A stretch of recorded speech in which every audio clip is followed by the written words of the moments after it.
Will you marry me, Sheikh Hamdan? I still remember the day I saw her. Not as a prince, not as a ruler, but as a man who suddenly forgot the weight of his crown. The palace was quiet that evening. The sun melted behind the dunes, and the desert wind carried whispers from another world. I looked outside my window and saw a girl standing near the stables. Her veil moved with the wind, and her eyes, they had the calm of the sea, but the silence of a prayer left unfinished. Something inside me changed that day. It was not love at first sight. It was peace at first sight. And peace is rarer than love. I remember my falcon resting on my arm. Even he looked at her, as if he understood something I could not. The world around me disappeared. Only her presence remained, soft, graceful, untouched by noise. I wanted to speak, but my words stayed behind my lips, like secrets locked in a chest of gold. Every night after that, I saw her again, not in reality, but in the quiet corners of my dreams. She was always near the horses, feeding them, smiling at them, and I wondered, did she know that a prince's heart had already bowed before her? The desert became my witness.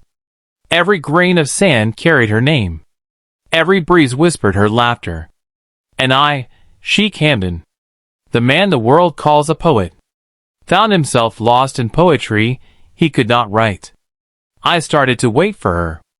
Morning prayers felt incomplete, until I saw her shadow near the royal gardens. She never looked toward the palace. Perhaps she didn't know who I was. Or maybe she didn't care. And that made me fall deeper, because she was not impressed by crowns, nor blinded by gold. She lived in her world of simplicity. And I, for the first time, wished to escape mine. One day, I followed her steps. She was walking toward the dunes, barefoot. The sand burned, yet she smiled. I asked her softly, "Doesn't it hurt?" She turned, looked into my eyes, and said, "When the heart is light, even fire feels like sand." Her words struck me like thunder. No poetry, no royal speech could ever sound that pure. That day, I realized, she was not just another woman. She was a soul sent to test the heart of a prince. That night, I couldn't sleep. The stars seemed closer than ever. Each one whispered her name, as if the sky itself was conspiring in my secret. I picked up my pen, opened my leather-bound diary, and wrote for the first time. She is not mine yet, but my heart already belongs to her. If destiny allows, I will ask her the question my soul already answered. Will you marry me? The ink bled onto the page. My falcon cried in the distance, perhaps knowing that a love had begun, which even royalty cannot command. Days passed. I watched her from afar, never speaking, never interrupting. I learned the rhythm of her silence. When she smiled, my heart danced. When she was gone, the entire palace felt empty. My friends spoke of politics, of meetings, of royal duties. But I was somewhere else, lost between her shadow and my heartbeat. Sometimes I wondered, would she ever see me as more than a stranger? Would she ever know that the man who rode the royal horse past her was the same man who stayed awake, writing verses about her at midnight? The world saw me as a poet, but only Allah knew. My poetry was her reflection, and one day, I will find the courage to say it aloud, not as a prince, not as a ruler, but as the man who found peace in her silence. When destiny began to speak, days turned into weeks. And yet, I couldn't stop searching for her shadow. The world saw me smiling, but only my heart knew how restless it had become. In the royal court, voices spoke of wealth, alliances, power, but my soul heard none of it. It only listened for the sound of her footsteps in the sand. Sometimes, I would ride alone through the desert, telling myself I was hunting.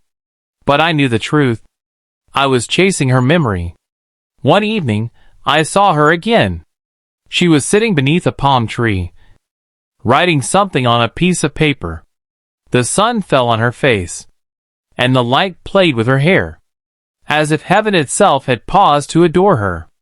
I walked closer, my heart louder than my steps. She looked up, calm, fearless, as if she had been waiting. "You came," she said softly.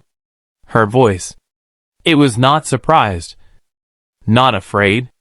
It was peaceful, like destiny speaking through her. I smiled, unsure what to say. I was just passing by." She laughed, a small, quiet laugh. "Then destiny must live near this tree." Those words, they melted every wall inside me. No one had ever spoken to me like that. No titles, no formalities. Just truth, wrapped in simplicity. We talked for hours. About the desert, the stars, the horses, and the poetry that lives in silence. She told me she writes too. I asked, "About love?" She looked away. "No," she said. "I write about loss, because I lost myself long ago." Her words felt heavy. For the first time, I saw sadness hiding behind her calm eyes. A story untold. A wound still bleeding beneath grace. That night, I couldn't sleep again. I wrote in my diary, "She smiles like dawn, but hides a night inside her heart. I wish to be the light she forgot she deserves." The next morning, I sent her a letter, not signed with my name, but with a verse. "To the one whose silence speaks louder than kings, I see you, not as the world sees, but as hearts understand." I didn't expect her to reply, but a day later, I found a small folded paper near the same palm tree. Her handwriting, delicate, calm. "Then see me as you wish. But remember, seeing is not owning. The heart is not a crown to wear, it's a trust to protect." That moment, I felt smaller than ever, and yet freer than I'd ever been. Her words were not rejection. They were truth, and truth is love's first language.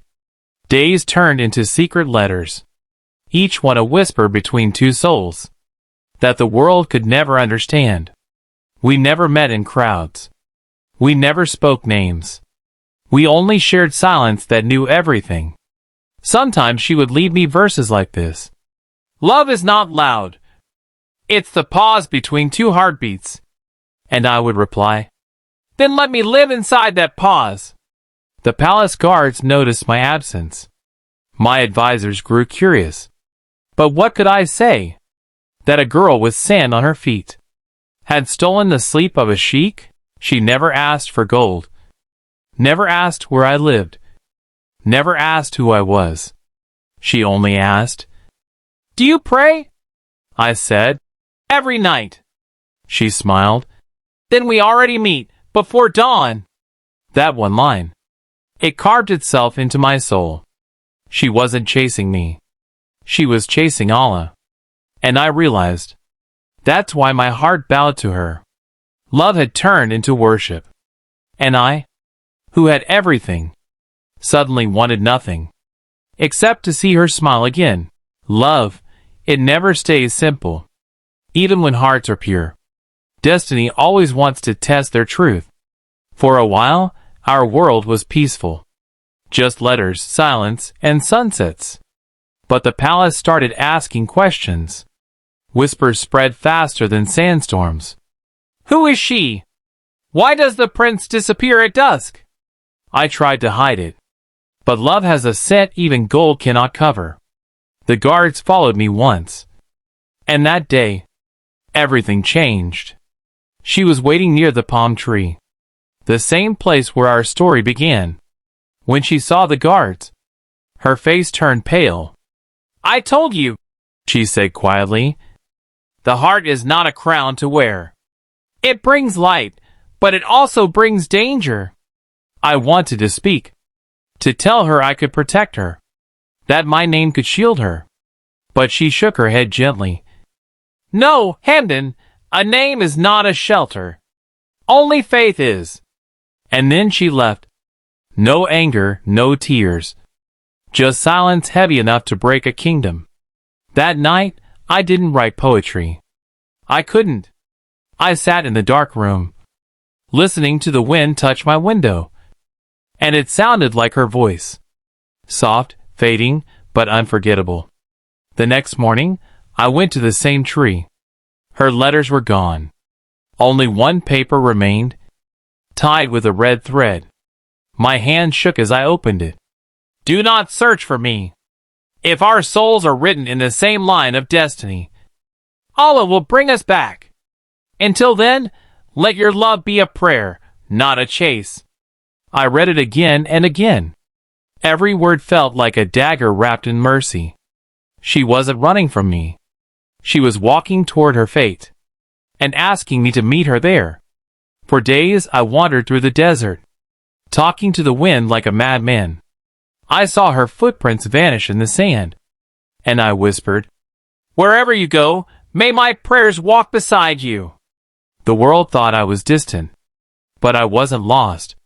I was learning what real love means. Because love is not holding hands. It's holding faith. It's not about finding someone to live with. It's finding someone worth praying for. Every evening, I would write to her. Letters I never sent. Poems that no one will ever read. But maybe the angels carried them for me. Sometimes I felt her near. In the scent of rain. In the flutter of my falcon's wings. In the silence before far. And I would whisper, Ya Allah, keep her safe.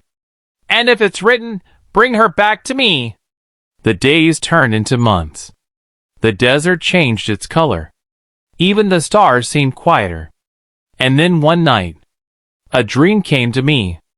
I saw her walking toward me, wearing white, her face glowing with peace. She didn't speak. She just smiled and said, Patience is the gate to love. And then she vanished in light. When I woke up, I finally understood. Love is not about waiting for someone's presence. It's about becoming the person their heart prayed for. So I changed. I prayed more. I listened more. I wrote less, because sometimes silence writes better poetry. And deep inside me, a single promise grew stronger each day. If destiny ever brings her back, I won't hide behind crowns or guards. I'll stand before her, as a man, not a prince, and say the words I've kept inside for so long. When Allah wrote her name again, months passed, then years. And yet, her memory never left. It lived in the corners of my heart, like a candle that refused to die. Even when the winds of time tried to blow it out. I traveled. I met people. I smiled for the world. But a part of me remained where she left. Beneath that palm tree, where love had once whispered like prayer. Many said, Forget her, Hamdan. You are a prince, you can have the world. But what is the world, when the soul already belongs to one person? Every poem I wrote after her was a reflection of what I lost, and what I still hoped for. The pen became my only friend. The ink, my only voice. Then one evening, years later, fate unfolded like a secret scroll. There was a charity event in the old part of Dubai. I rarely attended such things anymore. But something quiet inside my heart, told me to go. The crowd was bright, the laughter loud, the lights golden. But my soul still searched for something unseen. And then, I saw her. She was standing near a group of children, helping them draw. Her hand still gentle, her smile still humble, her eyes still the same, filled with silence that could calm an ocean. For a moment, I couldn't breathe. Time had not taken her beauty. It had only deepened her grace. I walked closer. The crowd disappeared again. just like the first day I saw her. But this time, I wasn't afraid. When she looked up, our eyes met, and it felt like two prayers finally found each other. She didn't speak. Neither did I. There was no need. Our silence had aged, but it still understood. Finally she said, "You kept your promise." I smiled. "I didn't keep it," I said softly. "Allah did." She lowered her gaze, and I saw a tear, not of pain, but of peace. Perhaps she too had prayed the same prayer all these years. We sat by the edge of the courtyard, watching the sunset like old friends of destiny. She told me about her life, how she had left everything to serve those in need. And I told her about mine, how I wrote for her, even when I thought she'd never read again. There was no bitterness, no complaint, only gratitude, like two rivers finally meeting the sea. As the call to Maghrib filled the sky, I turned to her and said, "Do you believe destiny gives second chances?" She smiled through her tears. "Only when hearts stay pure." And in that moment, with the light of the mosque behind us, and the desert wind carrying our silence, I finally said the words that had lived in my soul for years. "I loved you when I didn't know what love meant. I lost you when I wasn't ready to hold you. But I never stopped praying for you. Today, I ask not as a prince, but as a man who has learned what love truly is. Will you marry me?" The world disappeared. Only her eyes remained. She looked up, her lips trembling. And then she whispered, "If Allah has written it, how can I say no?" And in that whisper, the whole universe paused. The stars bowed. The wind turned soft. Even my heart forgot how to beat for a moment. That night, I didn't write poetry. I didn't need to, because life itself had become a poem, written by Allah, recited by the heart, and sealed with love, the eternal promise. The night after our wedding, Dubai slept under a silver sky. But my heart, it refused to rest. Not because I was restless, but because I finally felt complete.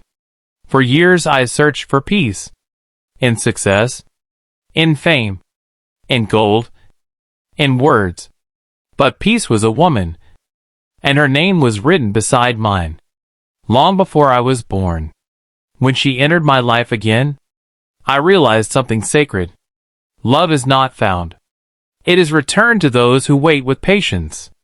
I watched her sit by the balcony, the moonlight kissing her hands, and I whispered to myself, "This is what Jannah must feel like. Not the place, but the peace." We didn't speak much that night.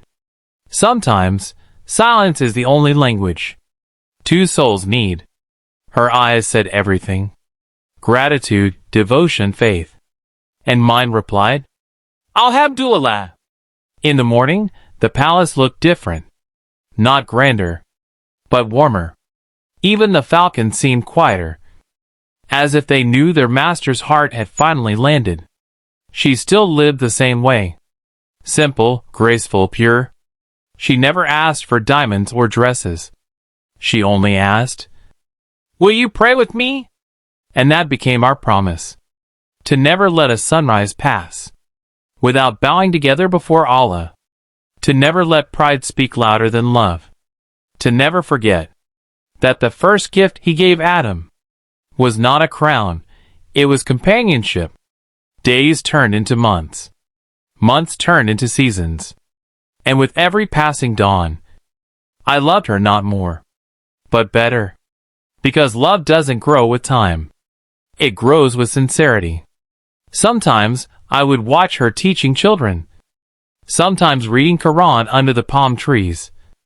And I'd think, how lucky I am to have found not a queen for my palace, but a queen for my prayers. One evening she said, "Hamdan, you once wrote that love is peace.